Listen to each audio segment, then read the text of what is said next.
Apologies for being a couple of minutes late, but a warm welcome to the second edition of the Magpie Circle live YouTube show tonight. And as part of our philosophy of educate, entertain, enlighten, we're going to have perspectives tonight from a chairman, a journalist, and a supporter. So pretty much a wide gambit. First, I'd like to welcome Stephen Cleeve, the Kings Lynn owner and chairman. Thank you very much indeed for joining us tonight, Stephen. Thank you very much for having me. No, it's a pleasure. Looking forward to chatting about what makes someone own a football club. Right, Leigh Curtis, I presume you're just back from Morpeth, are you? Yeah, it was. To be fair, it wasn't a bad journey down and up really, because the A1 in it straight up, and it's only a couple of miles off the A1. So yeah, it was. Pitch was a bit interesting, but it was a good, solid performance in the end. And Morpeth were absolutely brilliant hosts, absolutely superb. Good live stream. We saw the video and the laser show, and I'm sure thanks to Stephen, Kings Lynn will be putting on a similarly professional stream for us on Boxing Day. Chris Buckley, Pride of Nottingham, independent Notts fan site. Lovely backdrop. You've done better than all of us there. There's a few players there. Chris, thanks for joining us, and we'll be looking forward to getting the genuine fans' perspective tonight. Yeah, thank you. Okay. Festive period. 2 games against Kings Lynn, home and away. Away on Boxing Day. We're joined by the Kings Lynn owner and chairman. It's been a pretty fairy tale ownership period for you since you took over with the club languishing several divisions lower. I guess the first question is, what makes you be owner of a football club? Well, I'm not good enough to play football, sadly. Yeah, so I had to find something else to get involved, or a way of getting involved with it. And, you know, football's a game that I've always enjoyed watching. I've watched, you know, a game every week since I've been 11 or 12 years of age. So you know, it's just a passion of mine, and I wanted to get involved in the club. I was living in Norfolk, and you know, Norwich is out of my price range, and that only just quite considerably. And then that really left Kings Lynn, and also, you know, Kings Lynn's a club with legs. I thought it was an area which, you know, has been a little bit neglected over the years. It's had a few, you know, I mean, everyone's had good owners, bad owners. I don't want to say it's had bad owners, but it's had its difficulties, shall we say, and you know, gone bust a few years ago. I think it's gone bust a couple of times, maybe 3. But the point is, it's in an area where its biggest positive is also its biggest negative. You know, it's miles away from anywhere, which means it's hard to recruit players. If you draw a circle around the club, it's obviously half of it's in the sea, which doesn't normally produce much talent. And the other half, of course, we've got Peterborough one end, which is probably our nearest club, and Norwich the other. So it gives us a large catchment area as well, which is great. But of course, also means we're a bit out on a limb to try and bring players in, but equally the supporters are there. So that's what happened. Yeah, and yeah, I can't speak for other owners, but that's what I got. That's why I got involved. You've done remarkably well, may I say so, and now one step away from the Football League. But we were chatting a little bit earlier. Talk to me about the model at this level for you, because you kind of have ourselves, Notts County, at one level, which is run as a proper professional Football League standard club in terms of budget. Stockport likewise going heavily for it this year. Torquay, Wrexham, those sorts of clubs with big Football League pedigrees. And then just yourselves. So are you full-time, hybrid model, part-time? How do you do it? No, we started off at the beginning of the season very much as a part-time club. After a few weeks, it became pretty obvious to all of us, really, to the manager, Ian Culverhouse, and to myself, that if we carried on that way, he doesn't have enough time with the players. It's no point trying to cram everything in on a couple of evenings a week, and one of those evenings can equally get cancelled if we have a midweek game. So it's one evening a week, and there's only so much you can do, even if you are a miracle worker, trying to educate players with an hour and a half or so, and especially after they've had a long day at work. So we've come up with a kind of hybrid model that the lads come in on a Monday, they train on a Monday, they train on a Tuesday, they train on a Thursday evening. Not everyone can do every day, but most players can, and that's our model now. So that's how we do it. And obviously, no, nothing Wednesday, nothing Friday, but that gives the manager more contact time with the players, and that allows him to get his message across and his tactics and his formations and his set pieces, and that I think that's going to work as well as it can do at the moment. I mean, to go full time, obviously we have to compensate the players for their loss of income, and that would put up our wage budget to a level which we at the moment couldn't afford. So especially in the current situation that we find ourselves in. So that's our model at the moment. Without betraying trade secrets and commercial confidentialities. So Notts County's budget is somewhere between £1 and £2 million. Okay, overall budget, sure. And it's probably nearer 2 than 1. Where are Kings Lynn? Oh, we're nowhere near 1. So we're nowhere near. Look, for the only way I can describe it is when I came in, our budget was about £3,000 a week, which I took it over, something of that nature. And it's no. So £3,000 total budget for all players. Everything. And manager. That's what I took when I took it over on day one. I think that's what the budget was: 3 or 2.7 or 2.8, and and that, to be fair, in the league below when I took it over was okay. That was all right. That's pretty decent, I think. The problem comes when you hit step 3, which is say we're step 1 at the moment, step 3. That budget is not good enough. Well, it's not enough to get you promoted, and also that's where it becomes tricky because it's below when we were. I mean, I wasn't there below that, but below that we were getting great crowds. 1,000, 1,100 people coming through the door because we were winning every week, and the budget wasn't very big. So it made financially the business made great sense. But from a football perspective, that there's a kind of tipping point, where you need to get the crowds coming in and the budget needs to go up. It's very, very tricky. So from our side of it, our budget is nowhere near £3,000 anymore. It's gone up by multiples of that, but it's still nowhere near what you guys are on. Essentially, you're a league football club just having a bit of a holiday at the moment. Yeah, it's anything but a holiday. I can't promise you that, but I know what you mean. You get to do a few different grounds and see a few different ways of life. But look, it's difficult for us. I mean, we're trying to set up a community scheme. We've set the charity up. We haven't got the bank account because no banks are opening bank accounts at the moment, so our accountant is desperately trying to sort that out. And it's about putting lots of things in place in a very short period of time. And there's only so many things that one can do in a day. So I try to cherry pick the low hanging fruit. Our sponsorship income is the highest this year it's ever been, even though no one's in the stadium. So that's great. I mean, obviously we are having a few in the stadium now, which is good. But it is tricky, and we have to box very, very clever to be able to stay where we are. But equally, I would say our budget's not the lowest in the league. It certainly isn't. So there are clubs that are doing better. Well, I say better. They're doing as well as us, on less. But the only thing I would say about those clubs is they are in an area where there is perhaps an easier metropolitan area where there's more recruitment possible. So, there's no perfect scenario in football. You get what you get, and you have to try and do what you can do with what you've got, and that's really it. And I think we've done what we can do with what we've got. The manager has motivated the players and made the players better, and put them on a different path, and that helped us. And the recruitment we've done is with people like the director of football, Robbie Back, and others that we brought in have done a good job bringing in the right player, not just the right player, but the right type of player. The right personality and the fit, because they're quite a tight knit bunch of guys. Into the club. So those things combined, and then all I can do, I can't influence them. I'm not really responsible for any of it. All I've done is try to put the right people in place and let them get on with it. And that's all I can really do. Now, one player I think that will be front and centre of a lot of Notts County people's minds for these games is you have a lad called Jordan Richards, son of one of and I do genuinely mean the all-time Notts County greatest players ever, over 400 appearances, very, very influential sweeper. He was only 5'8", 5'9" tall, played sweeper for Notts in the top flight. Liverpool, Man U, 1981 to 84, absolute legend of a player. Didn't quite work out for him at Notts. He made 15 to 20 appearances, probably, in my opinion, unfairly released. But our loss is your gain. Tell us about Jordan. Yeah, so Jordan came to the club.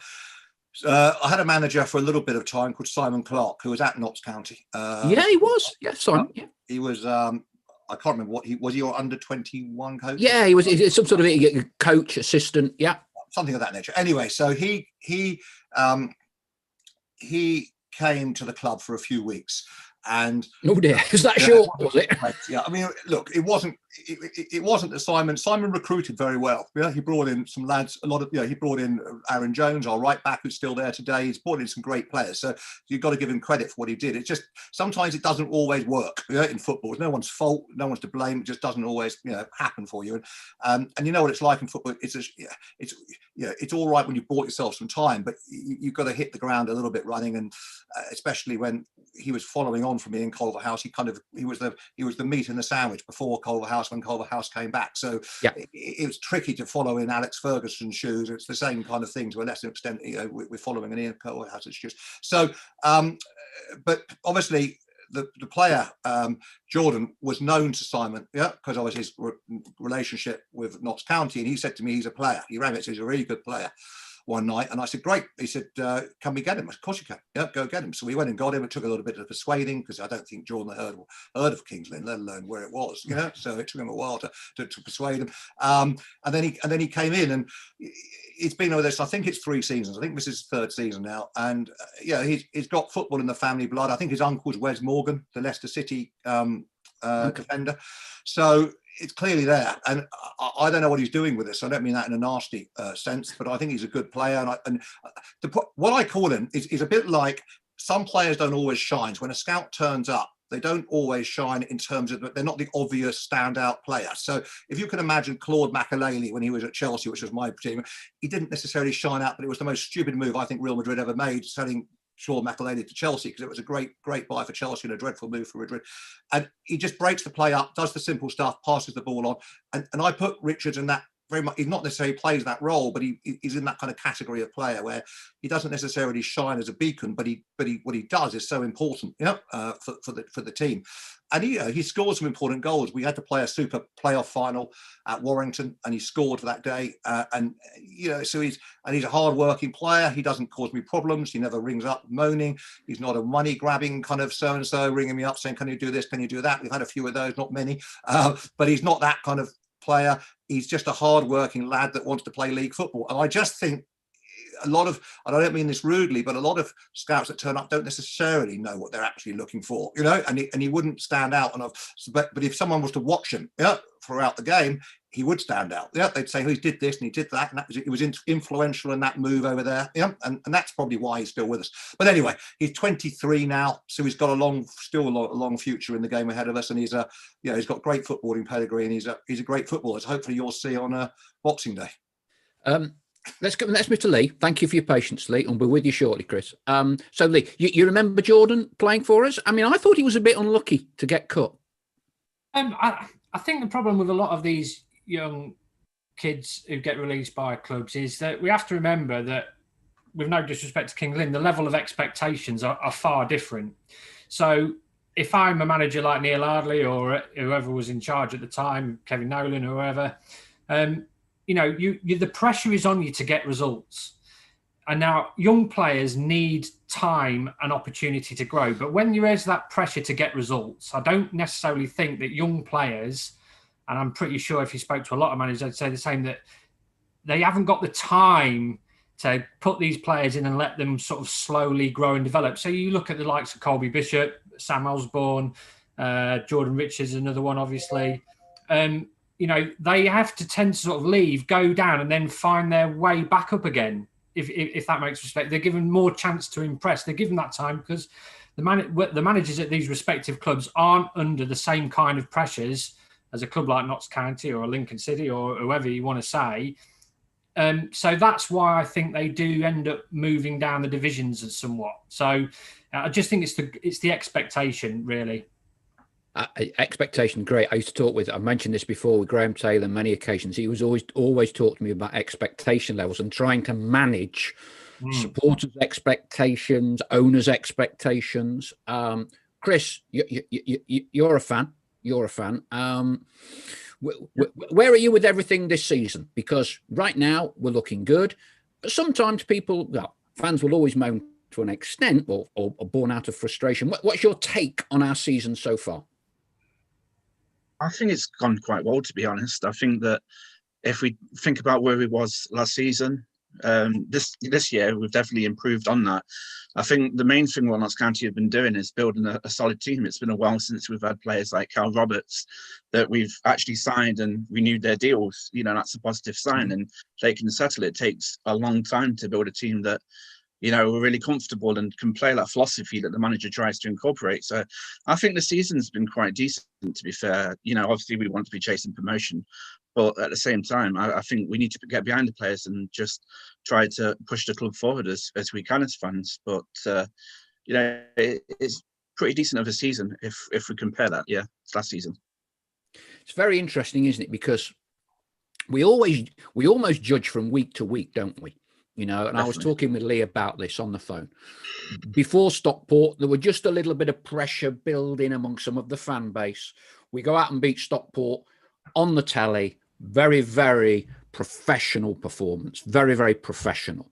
We win. We're third. There's a few days before the next game, and everything is kind of quelled back down again. What are the expectations for you as the owner, for the manager, for the fan base this season? Is it too, is it too glib just to say you're looking to stay up this season? No, I think that's what we've got to do. I think we've worked so hard to get up. It would be a terrible injustice to ourselves to throw that away and have to do it again. So I think the most important thing is that we keep up, and then could we end up 7th or 6th and be on the minor playoff places? Well, this league is so, who knows? Everyone just moves around so quickly and beats everyone. You never know who's going to win a game. It's just so confusing for me. I look at it and think, this, watch Weymouth beat Maidenhead in the trophy at the weekend. I didn't look at the teams to see who played out, but that, you would never have predicted that, and that's what happens in this league. So look, if we stay up and that's all we do, I'm not bothered. I'll be happy with that, because I think we've had back-to-back promotions. Yeah. It is difficult because obviously Ian was at the manager was at Dagenham as an assistant manager to, I think, John Steele there, so he knows a little bit about the level, but I think we didn't know how well our lads would do at this level. We had to see whether they were up to it, and whether they could put up with the travelling and cope with it and do their day jobs, etc. And it's a learning experience for us as well. It's difficult because our fans play a huge part in our position, and you could see when we had the fans back from Torquay last Saturday, it made a difference. There was only 600 there because everyone's terrified. But anyway, we won't go down the road and talk about all that. But it made a difference. It was great. It spurs them on. It gives them that extra 5%, and that extra 5% is sometimes what we need to stay in some of the games. And we got a credible point out of it. It could have been all three. We could have been beaten, but it was a great game of football. So I think as a football club, if we end up just staying up, then I wouldn't be disappointed with that, because that allows us to have a base and form a base, and then grow from there. But of course, when I turned up at the club, I did say I wanted to get in the Football League, and that that desire, that passion, if you want, is still there. Whether we'd achieve it or not, time will tell. But you've got to have it, something to aim for, otherwise you never end up anywhere. Leigh, last week after the Stockport game, there was the interview with Ben Turner. Yes. Probably one of the best interviews I've heard from a Notts player in a long, long time. A long, long time. And I know you picked up on that. But I thought it was very interesting that Ben volunteered that the manager had, if you like, privately questioned the mentality and desire of that group of players to achieve promotion. Very, very interesting. Yeah, it was a brilliant interview. I mean, Ben's actually probably the most articulate players, at the football club in terms of the way he comes across in interviews. Very humorous, very honest, very self-deprecating. But you're right about, obviously challenging the squad on their mentality. And I think Neil sees it a bit like the fans do, is that Notts have no problem turning up for the big games. I mean, we proved it last season. The record against the top 7 was very, very good. Went to Barrow, beat them. Went to Harrogate, beat them. Boreham Wood, beat them. So there is this there's no problem, it seems, for Notts in the teams that are in and around and challenging for promotion. It doesn't seem to be a problem in winning those games. It's, as we say, it's the Dagenhams, it's going to the Dovers on the opening day of the season. I think that's what Neil was trying to sort of say is, have you got the mentality to do what you do against these big teams, like they did against Stockport on Tuesday? Do it every week. You know, it's no good doing it once every 3 games, 4 games. You have to be relentless. And I hope that the performance against Stockport last weekend, when they absolutely ran their socks off, that the penny dropped in the dressing room. And I think the players, it was interesting to hear that what Ben said about Neil actually as a manager. What Neil said really hit home with the dressing room, because he's not a ranter or a raver and a proper student of the game, as Ben called him. That when he said it wasn't like, you know, if he was ranting and raving, it would just go in one ear and out the other. It was almost like, oh, hang on, he doesn't usually say this sort of thing. So it really hit home. And clearly they took it on board, because they're absolutely fantastic last Tuesday. And what was particularly more pleasing was the fact that the amount of changes that were made at the weekend for Morpeth, you know, the players who probably on the fringe of the first team came on and carried on the good work and looked like they wanted to prove a point. Another clean sheet. So now Notts are in this really healthy position where they're going into the Christmas period of having a great first 11, but, you know, the squad, you know, the players in reserve are literally snapping at everybody's heels. And I think that's a great position to be in. I thought Matty Wolf was tremendous on Saturday. I think he's given Neil a proper headache for the game, because he was outstanding and showed us, you know, just what a good player he is. But of course, you've got the form of Michael Doyle and Jake Reeves. So it's the competition for places is so fierce. And I think moving forwards, that's a great position to be in. And what was it, 1 defeat in 8 now? So it seems to be like Notts are building this momentum, as we saw before COVID struck. And as I've always maintained, Notts seem to be a team that thrive on that momentum. Once they hit it, that, you know, they can be very, very hard to stop, as we saw before, you know, the pandemic struck. What's your take, Chris? Because, you know, Ben has pointed out on occasions he's not always been the fans' number 1 choice. Yeah. What was your take on that interview performance last week?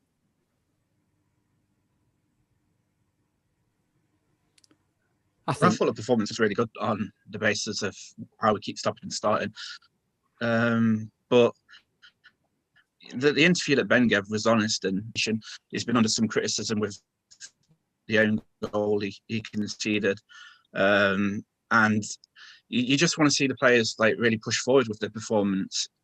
You know, we started the season off quite well, and it was the coronavirus that sort of like made everything stagnate, and it was difficult for us to come back from that. And I think for me, Chesterfield was one of the biggest games of where we've now had a turning point, and the form started to increase. We've seen Jake Reeves, who's, you know, he's been a phenomenal signing for Notts this season. He's really picked up Michael Doyle, who brings the best out of his passing. But yeah, I think that the way that things are going at the moment, you know, it's moving quite nicely forward. Stephen, we were at Morpeth on Saturday. Well, I say we, the proverbial we. There was only Leigh that was able to make the journey up there, and I think it's fair to say the pitch wasn't the greatest. And why should it be? At the end of the day, Morpeth's budget is very different. You've obviously got the game Tuesday night, which you've already alluded to. The manager's not very happy about that. Not ideal Tuesday, Friday. No. I've done a bit of research, and you've played on your ground since it's 1879 or something. So it's kind of like a stadium that's steeped in football history, and I think your record crowd is something like 12,000. So the actual, and I last went there about 40 years ago. So the blueprint of the stadium is what I call a proper football ground. Yeah, I mean it's a charming ground. You know, it backs onto a Grade 2 listed park. The ground's called the Walks, and it backs onto the Walks, which is a little bit confusing for people. But anyway, but it's the same place. And it's got a main stand which holds about just over 1,000 seats, which I think the fans built or paid for to be built in the 1950s. I think it was opened, and it's, as you say, I think it's had 12,000 in there before. It's some of the terrace has been lost, so it's not quite that big. I think we're only allowed 5 and a bit. It's less than 5, but it will be 5 and a bit once we've done a few more ground improvements. But it's got a very nice feeling about it. It's in the centre of the of Kings Lynn. It's not stuck out on the outskirts in a warehouse park or something. It's smack bang in the centre, and it's a great stadium, and it's for us.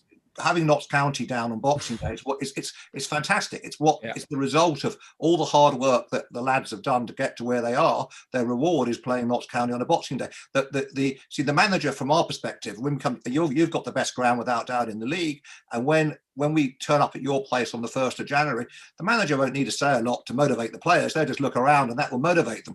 You've got a slightly different problem Neil Ardley has, because he's got to say, look, this is Kings Lynn boys. They're good, or whatever. He's going to say to them to start motivating them. They're a part-time team. They've come double back-to-back promotions.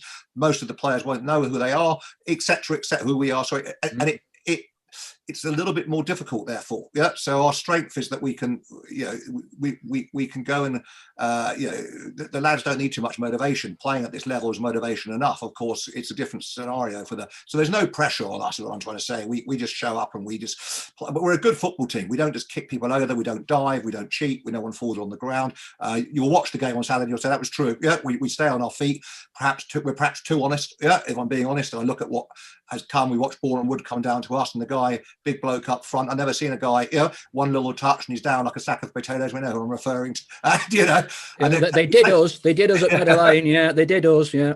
It takes a lot to knock him off his feet, I would have thought. But but he knows how to play the game, and we perhaps are a little bit naive there. That we don't know how to play the game. Not that we don't know, but we're just too honest sometimes, and that maybe we shouldn't be. But I'll let the managers sort that out. But the reality is, we're a good football side, and we try and play to the best of our ability. Our pitch, we spend a lot of money on it. You'll come and look at it on whenever it is, Saturday. Friday. Saturday, Friday. You're right. It's Saturday, yeah. Christmas Friday, it might be a little bit early. But anyway, it's a little bit, it gets a lot of water and it doesn't get enough sunlight, and that towards the main stand side, but we've spent a fortune on it trying to get it better.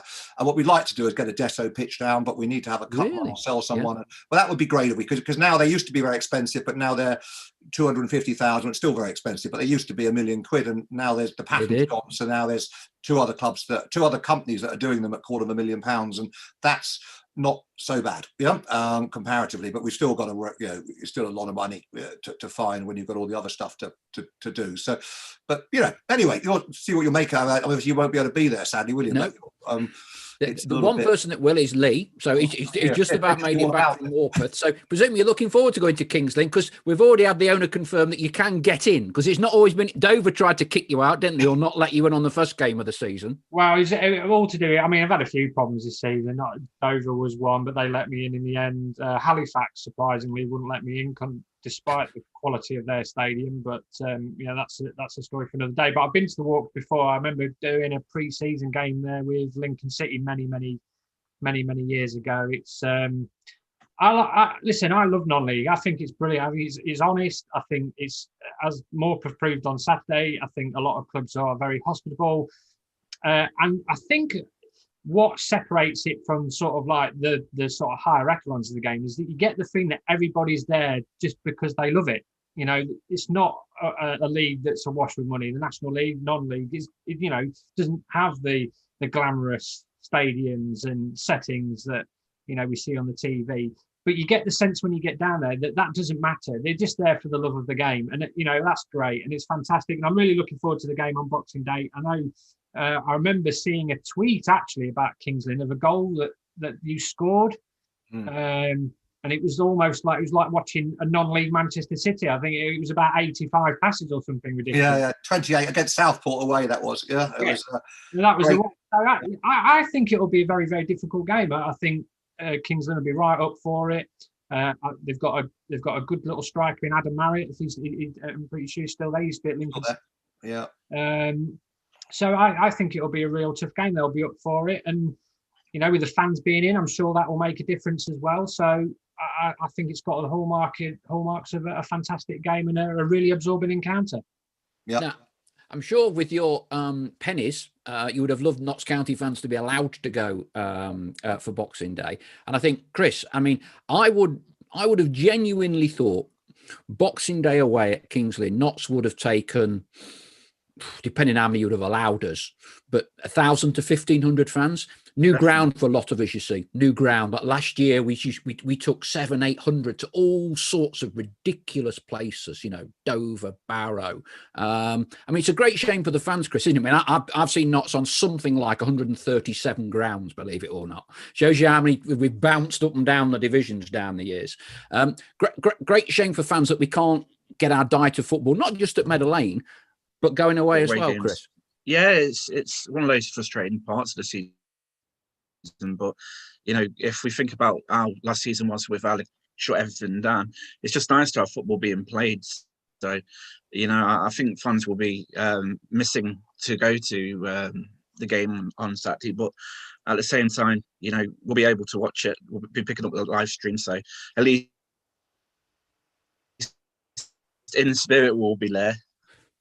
Yeah, I just hope the live stream functions a bit better than your microphone and Wi-Fi feed, Chris. I tell you what. Well, I'm sure we'll get it sorted.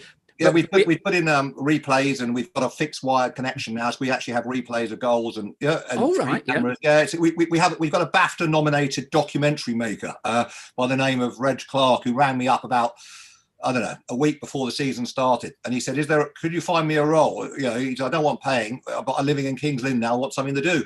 So really?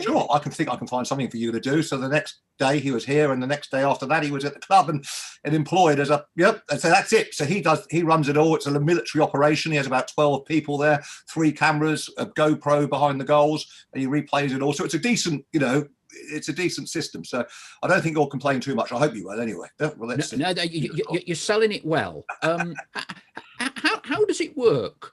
From the financial perspective of the feeds, because you will probably get 700-800, I would think, subscriptions from Notts fans for the game. Do you get a percentage of that? How does it work? I'll be really honest. I don't know the exact. I should know, but I don't know the exact percentages because we charge £10 plus VAT, which is 12 quid, slightly more than most people. But I wanted to put on a decent show and have a half-hearted effort, which a lot of our fans have found with other clubs. And that's my point. When we played Sutton, it was like it's not a problem. No. Leigh wouldn't have heard it, but me and Chris would have heard it, and it was kind of like the fan with the microphone. Nothing wrong with that, because they wouldn't be used to sort of 800 away fans dialing in on these streams, but it was commented upon by our Notts fan base. So, and they often freeze as well. Yes, Dover first game. We froze in the 89th minute for their from the corner that gave them their goal when we lost 1-0. So there was a lot of freezing going on and off the camera that day. I think we spent some money. We got in a very good brand new laptop, because that's important when you stream. Apparently, the laptop quality of some. Anyway, I just said, look, we'll spend the money, we'll charge a little bit more, and we'll have a decent product rather than having a half-hearted product. The commentary is slightly different. That's slightly more difficult. So we have Mark Hurl, who is a kind of media officer. He was our media officer for many years. Now he runs our commercial side, or will be soon. And I sit alongside him and do the summing up to give him some colour and keep him company. So I have to. So we'll be hearing you on Saturday, will we? You get me double whack this week. How do you remain impartial? I do, and I don't. Well, obviously, there's some bits when I can't remain impartial, but I do. What we try and do is we do talk about it from the Notts side as well, and it's funny enough. I think I had several emails when we played. Torquay thanking me for it. They loved the commentary and thought it was great, because it's not just that. I also talk about. I've spoken to Jason Turner a few times at your club. So Jason was very good, because when we set this game up for Boxing Day, I rang Jason and said, Jason, where are you going to ask for Boxing Day? He was umming and ahhing. I said, Jason, we're your nearest club. Yep. I said, if you don't say Kings Lynn, then you might end up going on a much longer journey. And obviously, from my perspective, I was very keen from a financial side of things. That we got you on. I thought by then fans will be back in the stadium, so we'll have a banged, full out, sold out Brown. Except little did we know. So I was very pleased when Jason agreed and said, no, that makes sense. Yeah. And last season, I think you went somewhere south from Boxing Day. I can't remember. Maidenhead. We had Maidenhead on New Year's Day. That was it. Oh, bloody hell, mate. I remember that. Yeah, I went on the train. Yeah, it took me eternity to get there. That's it. So I was trying to take that away from you. Yeah, give you a nice, easy journey. But there we go. Little did I know that this was all going to be still in the distance, playing out on Boxing Day. So he's been very kind to us, Jason, and helped us a lot through various things. And so I try and put some anecdotal stuff in, which I don't know whatever I'm going to say. I don't rehearse it. I don't look anything up. I just say it as I see it, and and it works all right. Well, you'll tell me, no doubt, after you've heard it on Saturday, if you think it's any good or not. So it's great to have you on tonight. So all the Notts fans listening, if it freezes for more than 1 second, you will of course give everybody their full money back. Yeah. Well, I'll have to blame it on their own. Wi-Fi at that point, because it can't possibly be ours. But anyway, they will ring me and say, I mean, we've not had it, but I mean, I'm hopeful that it will be good, because it must be awful watching it, having the delay and having it on the radio, and anyway, so I'm hopeful that it will be all right. Yeah, the last one worked perfectly. We had a couple of issues at the very early stages, but we have ironed those out now, so it should be good. Yeah? Fingers crossed. What do you reckon, Leigh? You never hear the commentaries, do you? I heard about the Sutton one, but you see, again, it all adds to part of the charm. I think, when people look back at the season, at the end of it, when it's all done and dusted, people will go, do you remember that Sutton game and that commentator? And it just gives you something to talk about. I've not really, when I was off with my art op, I watched Chesterfield away, and I thought that stream was pretty good. I watched Halifax. So, listen, I think what non-league clubs are having to do, and with everything that's going on in the pandemic, I think they're going above and beyond the call of duty to try and get these games out, because it's often coming at their own expense as well. But no, some of them have been fantastic. But I did hear about the the Sutton commentator. So fair play to him, because it can't be easy. I'm just interested to know, Stephen, how badly has the pandemic hit the football club in terms of budgets? Have you had to cut back on anything, like overnight stage or anything like that? No, I mean, it's hit us badly, but we haven't cut back on anything at all. So that's been amazing, really. And I don't know, I was talking to a couple of people about it the other day, and I can't explain how we've got through it, but somehow we've got through it. I always just try and have a goal in mind, but equally I've got to be, I remember speaking in March to one of our fans, funny enough, in the sponsors area. He'd sponsored the game, and he said to me, look, I was complaining about this player on wanting this, and this sponsor wanting that, and this thing, anyway, all this stuff. And he just said to me, all your job is, Steve, is to make sure we're here at the end of next season. Yeah, and he's right. Yeah, and I said, you know what, that's absolutely true. So all I've been doing is making sure that we can get through it. Now we lost. We had 3 good pre-season friendlies lined up against league opposition, which we lost, which was revenue number 1 gone. We had lots of external events which we had just built up, from weddings to all sorts of stuff, all gone. So there was big holes. And it wasn't from mismanagement. It was just from that's what it was. Yeah, and but equally, I realised that we were in a horrible situation like everyone else. But we had to somehow do it. And then obviously the government money, the national lottery money as well, however that's been split up, has helped it massively. There's no question about that. And then obviously in January we don't know what's going to happen going forward, because no one's told us, and whether it's going to be, because if it's going to be loans, it's going to be very hard for us to pay back. We got a bounce back loan, which everyone could get, which has also helped. And in reality, I suppose I didn't want to take away the overnight stays, because the manager likes to, he has a way of doing things, and I like him to be able to do things. What my job is to enable the guys to perform on the pitch, and do what I can off the pitch to enable that to happen. So if the manager wants to stay away at night, then I think that's what we should do. And so that's what we do. So we did lose one, which was the one we lost, Hartlepool. We were going to stay away the night for that. Then it got switched to a Tuesday. So then there's no point staying away at night. But of course, then my coach bill went up £300, because then they got to have 2 coach drivers on the coach, not one. So it cost me more on the coach, but but there is no hotel. So it's all swings and roundabouts. But it's like when we went to Portsmouth, it cost me a couple of grand for the hotel. It cost me nearly that again for the coach. And we got back, or we're getting back, 600 quid from Portsmouth. So whilst we did win some money, 3,500 quid automatically gets lost on that, etc. So, and the same thing will happen, no doubt, when we play Alfreton tomorrow in the trophy. Yeah, we won't get the. So you can see the issues. It isn't easy running clubs, and every football club's different. They're all unique. They've all got their own certain things, and some clubs are very good with their fans raising money. I mean, Chesterfield the other day raised 20 grand in 2 days. I couldn't raise 20 grand in 3 years, let alone 2 days. So, but that's not necessarily, it's different numbers of fans, and it's not having a go at our fans, because our fans have been excellent and they've tried very hard, the ones that can help. But it's so we just have to say, okay, what we've got is what we've got. Let's just try and get through the best we can. And there have been certain, our sponsors have all been excellent. Both our shirt sponsors have paid. Our back shirt sponsor is paid. So we've had 3 good sponsorships there. All of our boards, 99% renewed. So that was good. We put the price up a little bit as well. Match sponsorship's been a bit more tricky because they haven't been able to come in. But you see what I'm saying? So we've kept a lot of it going. And so I don't quite know. If you asked me to write a book and say, can you explain me how you did it? I wouldn't be able to tell you that. I just know we've done it. So that's the only thing that really, Very interesting tale about the overnights there, Stephen. Back in the Jurassic era, 1990, when Notts had Neil Warnock first setting out on his managerial ascendancy, he got back-to-back promotions with Notts County, and he got into the top flight. And he always wanted to take the team overnight. But we had quite a charismatic, very successful chairman in Derek Pavis. And Derek was very tight on things.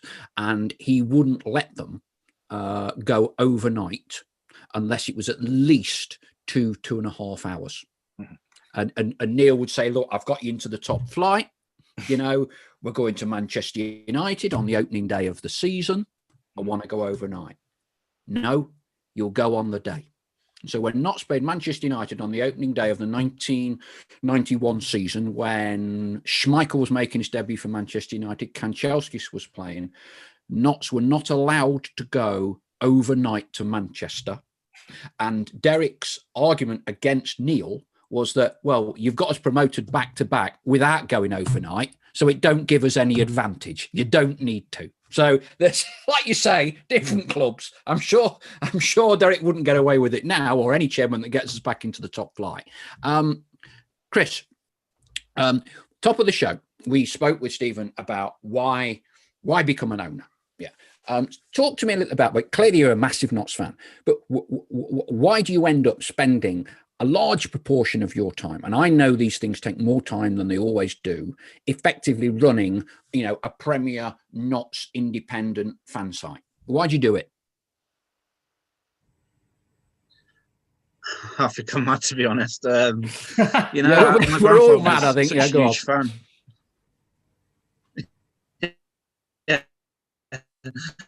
My grandfather was such the thing. He always thought it was important for young fans to get involved. One of the aspects of Pond that I'm really proud about is my family are really behind me. They weren't instantly on board at the start. My wife helped me, but it's a family. My son, my daughters are on it, and they post, and it's just a way to get involved in. Back when I originally started in 2013, I think it was the 2012 and 2013 season.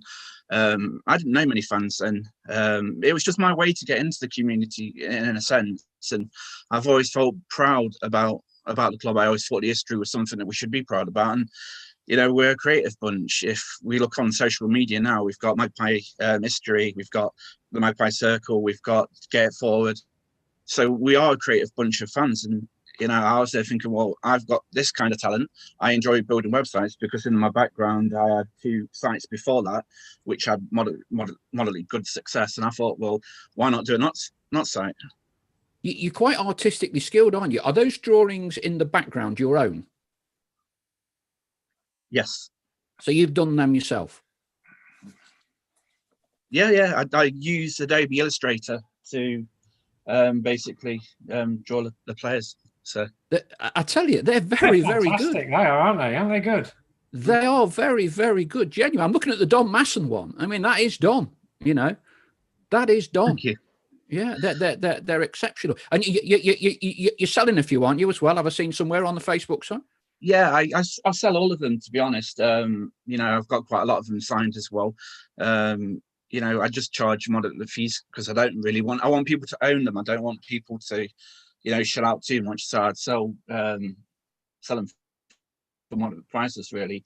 A4's like £12 and A3's are 15. I don't make a huge profit on that, but what it does is it gives back to the fans, really, and it helps me fund the website. I tell you, I think they are very good. They're very good. And I think you do a great job with the website. Sadly, social media, there's always a few numpties around, right? So if anyone has a pop at you, send them over to me, okay? Send them over to me. I'll sort them out. Do you get any numpties, Stephen, at Kings Lynn? I mean, that you shouldn't do, really, given what you've done in the last 3 years. But there's always a few basking in that cloak of anonymity on social media, aren't they? They're always very brave, aren't they? Yeah, keyboard warriors, aren't they? Sometimes I don't get too many. I get the odd person here and there who thinks I'm making money out of the football club, and I take a sack of cash away at the end of each game, and bask on I don't know what they think I do, but they all I say to them is, look, why don't you just download the accounts from Company's House and you'll see what it costs me every year, and then you can work out what I'm actually putting in rather than what I'm taking out. But they can't get their heads around it. They think it's a thing. But it's not many people, to be fair. Most of the numpties I get are opposition. I don't get a load of opposition fans. I had a York City fan. He said to me that I'm his second club. Kings Lynn, not me, but I'm his second. Kings Lynn are his second club now. And I said, why? He said, well, I like the way you engage. And my problem is when I do engage, but that's also a negative, because then, of course, it leaves you very open to attack when you do engage. So if it gets too personal and stuff like that, I just cut them off and say, that's it, enough's enough. But if it's a reasonable discussion, I don't mind having a discussion with. Look, I made a mistake last game. We charged kids the same price to get in as everyone else because I thought we'd sell out. The health and safety group said to me, look, Steve, you've got to have to put on extra stewards. You've got to pay for these stewards. They're going to have to be COVID trained stewards, etc. So our costs are going through the roof. So I suddenly thought, well, let's just make it one admission price for everyone. It's one price for seating, one price for standing. That's it. Yeah. And that's the end of it. But then now, a lot of people complained about it. Not a lot. I mean, 3/4 of people understood exactly why. So I explained the reason. And when I take my two kids out, I've got a 6-year-old and an 8-year-old. I can't get anywhere with them for less than 20 quid for a day. So I don't understand how other people can, because I'd like to know where they're taking them, because I'll certainly start going there too. But I've never known it anyway. But and I'm talking locally in Norfolk, not just anywhere, anywhere. So but one or two people took advantage of it and said, no, that's wrong. So this time I said, okay, we're going to let kids in. For one of the businesses I have is called Clarke Soccer, which sells football memorabilia. So I put my Clarke Soccer hat and said, all right, I'll write the check out for the difference between the 22 quid and the 6 quid, and pay it. And we'll do 200 kids. And then what you would expect, but they have to be with adults, because the problem with company. COVID, I can't have people wandering around. People were attacking me for it, but you can't have people wandering around with no one controlling them. Anyway, then we'll see. But the ticket sales for kids hasn't gone. We had a few last time. We haven't had many this time. It hasn't made a lot of difference. It may have made 5 or 6 people, or maybe 7 or 8. But when I last looked, so the numbers. Because everyone always talks about money, saying, if you made it half the price, you get double the crowd. But that isn't the truth. I've often done things and tested things over the years and done it very cheaply, and it hasn't made any difference to the crowd. So it's a very fluid thing, because you don't want to take the mickey out of people saying, listen, here we go. Because if I did it on admission prices when I first got to the football club, which I think was only a tenner, versus our wage budget at £3,000, and was to work that ratio out now. So £6,000 budget would be 20 quid, £9,000 would be 30, etc. People would go crazy. So I'm not paying that. But nevertheless, that's exactly the same ratio as what we would have done. So it is difficult. And there are no right ways of doing it, or there are no wrong ways. You just try. What you're trying to do is find a way through, and hoping the club and the fans back you. Because with their backing me, the more they put into the football club, the more I can spend on the budget, and the more the manager gets to spend on the budget, and the better players we get. So it's as simple as that. It's a formula which, the more money, the better the player. That's really what it boils down to. So, but anyway, as a general rule, I have to say our fans very, very decent. And so many of them email me and write to me saying, don't listen to that stuff on social media, yeah, you're doing the right thing, and thanks very much. Yeah, and they're very appreciative and kind, and and it's great on a match day like last week when I went against Torquay. I could walk around the stadium and say hello to so many faces. I don't know their names, but you recognise the faces, and having the smile back and their mojo back. A lot of these people some of the people don't have a huge amount in their lives, but football's a kind of focus for it, and to take that away from them is really quite cruel, I think. And you can just see that they're so pleased just to be standing there where they've stood for years, and having that opportunity to be back in the ground. So it is what it is. I have a thick skin. I don't take it too personally. I just they have a go, but if they don't have a go, that's great. Leigh, now I think I'm right in saying this. Have we played in front of any fans at all this season? Don't think we have we? No, because we should have at Yeovil. We got called off with COVID, which I think was the first game. That was going to be should have been the first game. So Saturday at Kings Lynn, the Walks, it's going to be the first time we're playing in front of fans, isn't it? Yeah. I think it'd be really interesting. I mean, I'm fascinated to know the impact of what having no fans in the stadium has had on teams this season. I don't know what you think about this, Stephen. Have Kings Lynn found it a little bit easier going away to the bigger grounds when there's been no fans in? Do you think that's had sort of any bearing on the results or anything? Yeah, I think my personal view, and I haven't asked what the club thinks, but my personal view is that having no fans in a stadium takes away the home advantage completely. There's no home advantage anymore because there's no one that atmosphere, that pressure that the referee feels. Sometimes on a 50-50.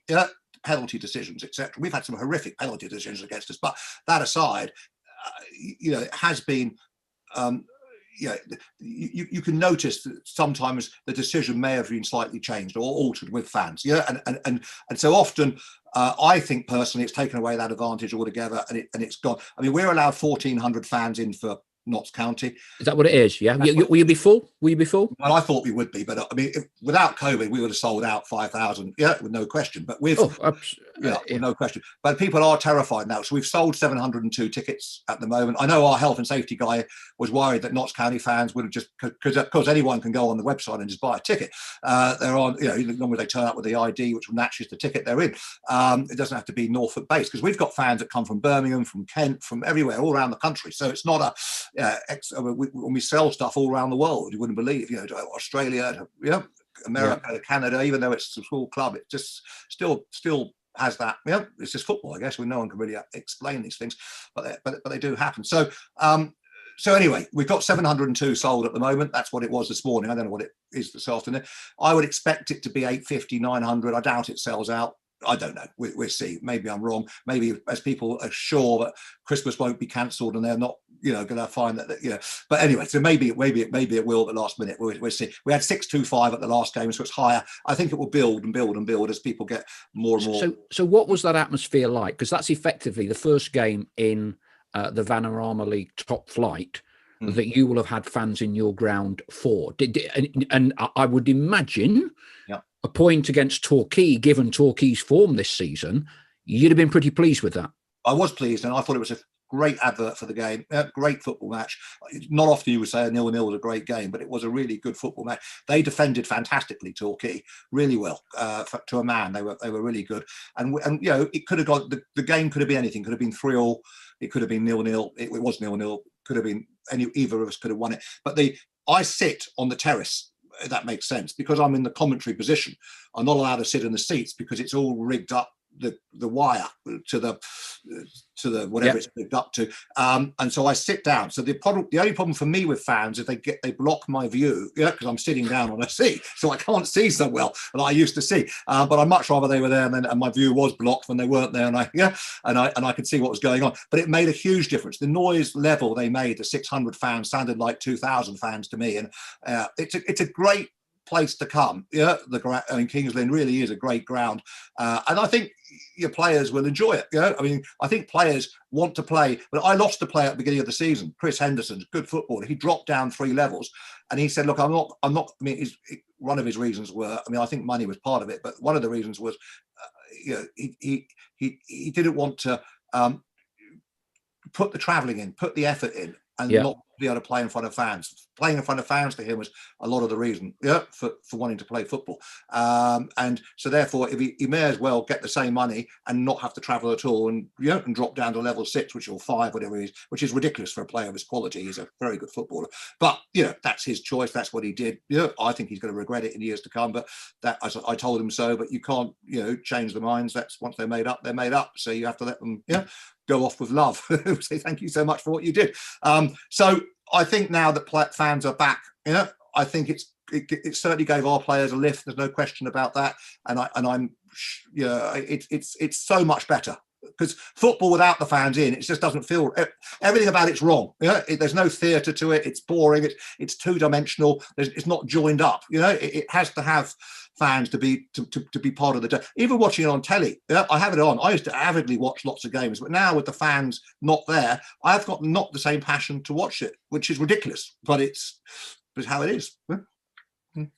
So, Leigh, so we first game with fans in for you then on Saturday. Yeah, looking forward to it. And I'm looking forward to having seen a bit of atmosphere. I agree with Stephen completely. I think football without the supporters in through the turnstiles makes it for a very dull watch. I mean, I mean, to be honest, you turn it to a game and you would struggle to know whether it was a pre-season friendly or a competitive fixture, a reserve team game. You can't differentiate. It might have the National League badge on it, but if you were to turn up blind and walk in, someone would say, well, may as well just be a reserve game without any supporters in there. So I think, the players, you've got to give credit to the players, because I think, they've done tremendously well, because it must have affected them psychologically, but, they still pull out all the stops to try and give us a great game. But no, it'd be nice to hear a bit of atmosphere, a bit of singing, and may the best team win. Chris, well, you and I will be on the stream listening to the dulcet tones of the Kings Lynn owner and chairman. What's it been like for you not to have gone to a Notts County game since, I don't know, March? It's weird, because football is one of the things where everyone gets up on a Saturday or a weekday, and it's their escape from real life in a way, and they get to meet around. And that's one of the huge things that I miss from attending football matches, is the social side of football.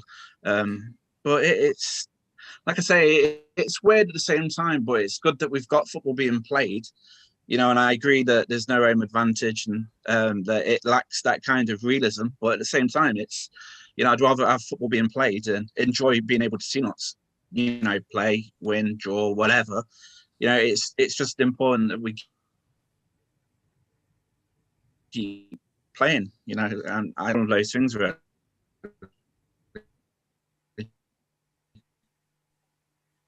I mean, it's an important point you make about the social aspect of football, because it's one thing, the actual 90 minutes on the pitch is actually only a part of real football, isn't it? It's meeting Definitely. Your mates, it's having your pie, it's having the pint, it's going down the pub, getting on the bus, going on the train, whatever it is. It's a social fabric of interaction, isn't it? Yeah, definitely. And even with away games, people will queue for the coach, and we'll be excited about seeing a new stadium. And when COVID is finally under control, it'll be a breath of fresh air to be able to go to Kings Lynn or Maidenhead or Chesterfield, any of those National League teams. It would be just nice to go see them. Indeed it will, and it is, I think, doubly frustrating with it being a Boxing Day, and the fact that this would have been Notts County's first visit to Kings Lynn, I think, for just about any Notts fan under the age of about 112. So so it's a bit unfortunate. We can at least listen to the home team chairman's dulcet tones, so that will be interesting. We didn't know that. Thank you very much indeed, everyone, tonight. It's been very illuminating to listen to an owner and a chairman, Stephen, and get an insight. I've certainly been quite fortunate to be in that football bubble many years, but for people like Chris, and even a little bit with Leigh tonight, just to get a bit of an insight, how those sums stack up with, 2 bus drivers, because, and all of those sorts of things. Fans don't think of it like that. And, there is absolutely no way on earth you are going to be making a profit out of Kings Lynn season on season. If any fans ever give you any chip, no way on earth, no way on earth. You know, not unless you somehow have a remarkable FA Cup run and get Arsenal, Liverpool. I mean, which to an extent Lincoln did, didn't they, a few years ago, Leigh? They had a good cup run and banked a few quid. But the reality is they made more money from one game on telly than probably they didn't top budget for the whole of the season. So all it takes, one good cup. I mean, that ultimately changed the landscape at Lincoln. That run, I think it earned them about £2 million, I think, in the end. You know, with all the sponsorship, TV money, prize money, attendances, of course, gate receipts. And that ultimately changed the landscape for them because they were able to reinvest that into the squad, bought better players, and that has a knock-on an impact on in the league. They had a very good manager in Danny Cowley, and obviously rose where they are now. And they're, I think, second in League One. And you'd have to say sort of like the sort of the foundation for that was probably laid by that cup run. You know, beating Burnley and going to Arsenal in the quarterfinal. So, you know, it just goes to show you it's what dreams are made of, isn't it? Yeah. I think let's just wrap up on FA Trophy because we're both in that. So you've got to go to Alfreton tomorrow, Stephen. Then the only way is Essex. Brackets Hornchurch. Yeah, well, get through at Alfreton. We can get through Alfreton. Alfreton's a tough place to go. It's not the most easy place. I don't like these regionalised draws because it's our third game against Alfreton in the cup since I've been at the club. So it's just the same teams you play. We've been at Buxton 2 or 3 times. It's just I like to go different places, not the same old places each time. So yeah. Anyway, let's see how we can get through against Alfreton, or if we can get through. Then, as you say, it's Hornchurch away, which I've never been to.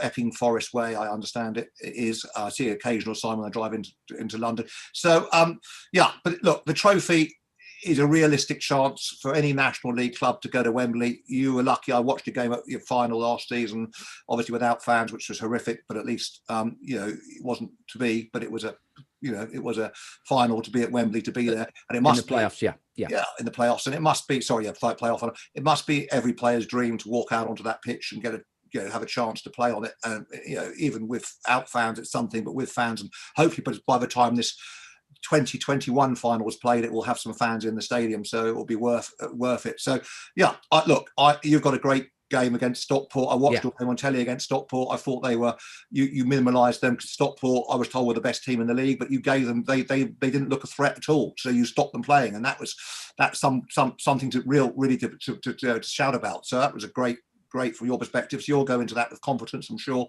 you've got a great chance of progressing. It'll be ahead of the game, I'm sure. And, so there's a realistic chance of going to Wembley. And I love a cup draw. Okay, the money's not what it was. I know they've chopped it, and it's worth 3,000 or 4,000 quid. It's not worth it, but what it is more than that. It should be about a pride. It should be about wanting to come through the other end and play on that pitch and take your busloads of fans to Wembley and remember it when you're in your 60s. That was a day out you can tell your grandchildren with a smile on your face, and it will bring them. You know what I mean? It's that stuff that makes it worthwhile for me being involved in football, and it must make it worthwhile for players being involved in it as well.